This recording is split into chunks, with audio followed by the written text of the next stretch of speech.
নমস্কার বন্ধুরা, welcome to SB sport zone. এই ভিডিওতে আমরা কথা বলবো বেশ কিছু গুরুত্বপূর্ণ আপডেট নিয়ে।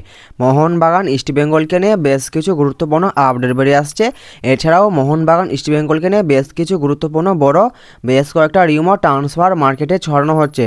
তো সেগুলো নিয়েও আজকের এই ভিডিওতে আমরা তোমাদের সঙ্গে কথা বলবো। তো চলো বেশি দেরি না করে ভিডিওটা শুরু করা যাক। প্রথমেই আমরা কথা বলবো ইস্টবেঙ্গল এফসিকে নিয়ে। তো ইস্টবেঙ্গল এফসিকে নিয়ে প্রথম যে আপডেটটা বেরিয়ে আসছে সেটা হলো যেটা জানতে পারা যাচ্ছে সেটা হলো ইস্টবেঙ্গলের আগামী 5ই মার্চ এএফসি চ্যালেঞ্জ লিগে কোয়ার্টার ফাইনালে প্রথম লেগের ম্যাচ রয়েছে, সেই সঙ্গে আইএসএলের ম্যাচ রয়েছে তারপর 8ই মার্চ নর্থ ইস্টের বিরুদ্ধে। তো পরপর ম্যাচ থাকার কারণে ইস্টবেঙ্গলের শেষ কয়েকটি আইএসএল ম্যাচের সূচি পূর্ণ নির্ধারণ করার জন্য এফএসডিএলকে চিঠি দিল ইস্টবেঙ্গল ক্লাব। এরপর ব্যাপার হলো এটাই যে 5ই মার্চ ইস্টবেঙ্গল এফসি তারা এএফসি চ্যালেঞ্জ লিগে কোয়ার্টার ফাইনালে ভারতকে প্রেজেন্ট করবে। তারপরে আবার আইএসএলের ম্যাচ রয়েছে 8ই মার্চ নর্থ ইস্টের বিরুদ্ধে। তো এত কম সময়ের মধ্যে একটা দলকে দুটো ম্যাচ খেলতে হবে, তো এটা কোনো দলের পক্ষেই সম্ভব নয়। তো আমার মতে ইস্টবেঙ্গল এফসি ম্যানেজমেন্ট তারা এফএসডিএলকে চিঠিতে একদমই ঠিক করেছে এবং ইস্টবেঙ্গলের ম্যাচের সূচি পুনঃ নির্ধারণ করা উচিত। এরপর ব্যাপার হলো এটাই যে এফএসডিএল এই ইস্টবেঙ্গল এফসির ম্যাচের সূচি পূর্ণ নির্ধারণ করে নাকি, এটা এখন দেখার বিষয়। ইস্টবেঙ্গলকে নিয়ে পরবর্তী যে আপডেটটা তোমাদেরকে জানাবো সেটা হলো যে আশা করি তোমরা সকলেই জানো যে ইস্টবেঙ্গল এফসি ম্যানেজমেন্ট তারা ব্রাজিলিয়ান স্ট্রাইকার রবসন রবিনো, তো এই প্লেয়ারটিকে নেবার জন্য ইস্টবেঙ্গল এফসি ম্যানেজমেন্ট তারা এই প্লেয়ারটির সঙ্গে কথাবার্তা চালিয়েছিল। তো এই প্লেয়ারটি কেন ইস্টবেঙ্গলে আসেনি তার একটা হালকা কারণ জানতে পারা গেছে। তো সেই কারণটাই আজকের এই ভিডিওতে তোমাদেরকে জানাবো। প্রথমেই তোমাদেরকে যেটা জানাবো সেটা হলো যে ইস্টবেঙ্গল এফসি ম্যানেজমেন্ট তারা রবসন রবিনোকে তাদের একটা ফ্রি কন্ট্রাক্টে সাইন করাতে চেয়েছিল, কিন্তু রবসন রবিনো সেই ফ্রি কন্ট্রাক্টে সাইন করেনি। তো যেটা জানতে পারা যাচ্ছে সেটা হলো যে তিনি কিন্তু ফ্রি কন্ট্রাক্টে সাইন না করলেও তিনি ইস্টবেঙ্গলে আসার জন্য সম্মতি দিয়েছিল ইস্টবেঙ্গল এফসি ম্যানেজমেন্টকে। রবসন রবিনো তার ইস্টবেঙ্গলের না আসার আসল কারণ হিসেবে যেটা জানতে পারা গেল সেটা হলো যে তিনি আইএসএলের থেকেও আরও একটু বেটার লিগের অপেক্ষা করছিলেন, তো সেই জন্য তিনি ইস্টবেঙ্গলের ফ্রি কন্ট্রাক্টে সাইনটা করেননি। ব্যাপারটা হলো এটা যে তিনি যেমন একদিক থেকে ইস্টবেঙ্গল এফসি ম্যানেজমেন্টকে একতরফা কথাও দিয়ে রেখেছিল যে তিনি ইস্টবেঙ্গলে আসবেন, কিন্তু তিনি ভেতরে ইস্টবেঙ্গল মানে আইএসএলের থেকেও আরও একটু বেটার লিগের অপেক্ষা করছিলেন। তারপর যখন ব্রাজিলের একটা ক্লাব থেকে মানে ব্রাজিলের একটা টপ ডিভিশনের ক্লাব থেকে যখন তার কাছে অফারটা আসে, তারপর তিনি সেই ক্লাবে সাইন করে দেন এবং তারপর তিনি ইস্টবেঙ্গলকে নিয়ে আর কোনোভাবেই কোনো কিছু ভাবেন না। তো তার ইস্টবেঙ্গলে না আসার কারণ হচ্ছে এটাই। তো তাকে নিয়ে আর বেশি কিছু বলবো না, কারণ তাকে নিয়ে আর কারো কিছু ভাবার প্রয়োজন নাই। তো তার ইস্টবেঙ্গলে না আসার কারণ হিসেবে এটাই জানতে পারা গেল। তো এই আপডেটটা তোমাদেরকে জানিয়ে দিলাম। এরপর আমরা কথা বলবো মুম্বাই সিটি এফসির ক্যাপ্টেন ছাংতেকে নিয়ে। তো ছাংতেকে নিয়ে তোমাদেরকে যেটা জানাবো সেটা হলো যে আইএসএলের ইতিহাসে মানে তার নিজের আইএসএলের ইতিহাসে 100তম অ্যাপিয়ারেন্সের ইতিহাস গড়লো, মানে 100তম অ্যাপিয়ারেন্সের রেকর্ড গড়লো মুম্বাই সিটি এফসির ক্যাপ্টেন ছাংতে। তো ছাংতেকে নিয়ে তোমাদেরকে এই আপডেটটাই জানানো ছিল। তো তিনি ভবিষ্যতে আরও অনেক উন্নতি করবেন, তো তার জন্য অনেক শুভেচ্ছা হলো আমাদের চ্যানেলের তরফ থেকে। তো ছাংতেকে নিয়ে তোমাদেরকে এই আপডেটটা জানানো ছিল, এই আপডেটটা তোমাদেরকে জানিয়ে দিলাম। এরপর আমি তোমাদেরকে যে আপডেটগুলো জানাবো সেগুলি হলো মোহনবাগান ইস্টবেঙ্গলকে নিয়ে বেশ কিছু গুরুত্বপূর্ণ বড় আপডেট, মানে কিছু ফেক আপডেট আছে এবং কিছু আপডেটের সত্যতাও আছে, মানে সেগুলো কিছুটা হলেও সত্যি হতে পারে সেরকম টাইপের আপডেট বেরিয়ে আসছে। তো সেগুলোই তোমাদেরকে আজকের এই ভিডিওতে এবার জানাবো।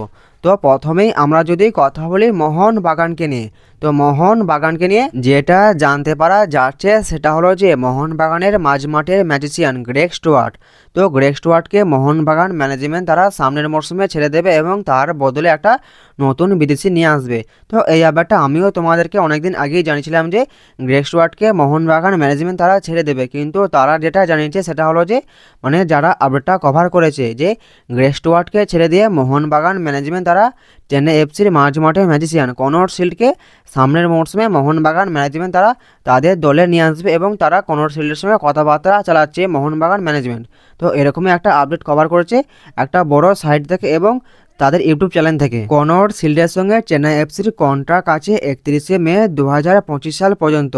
তো এই আপডেটটা নিয়ে যদি কথা বলি, তো প্রথমেই তোমাদেরকে যেটা জানাবো সেটা হলো যে গ্রে স্টুয়ার্ট তিনি সামনের মরশুমে মোহনবাগানে থাকবে কি থাকবে না, সেটা আমার একটা চ্যানেলে ভিডিও আছে গ্রে স্টুয়ার্টকে নিয়ে। তো আশা করি তোমরা যারা ভিডিওটা দেখেছো তাদের আর দেখার কোনো প্রয়োজন নেই, কিন্তু যারা দেখোনি তারা ভিডিওটা দেখে নিতে পারো যে মোহনবাগান ম্যানেজমেন্ট তারা গ্রে স্টুয়ার্টকে সামনের মরশুমে তাদের দলে কেমনভাবে রাখতে চাইছে, তো সেটা নিয়ে একটা ভিডিও আছে, তোমরা অবশ্যই দেখে নিতে পারো। কিন্তু ব্যাপার হলো এটাই যে যারা এই আপডেটটা কভার করছে তারা এটাই জানাচ্ছে যে Chennai FC player Connor Shields, তো কনর শিল্ডের সঙ্গে মোহনবাগান ম্যানেজমেন্ট তারা এখন থেকে কথাবার্তা চালাচ্ছে তাকে সামনের মরশুমে তাদের দলে নেবার জন্য। যদি কারো কাছে এই আপডেটটা নিয়ে কোনোরকম কোনো আপডেট থেকে থাকে তারা অবশ্যই কমেন্ট করে জানাতে পারো, কারণ আমার কাছে এই আপডেটটা নিয়ে কোনোরকমভাবে কোনো আপডেট নাই।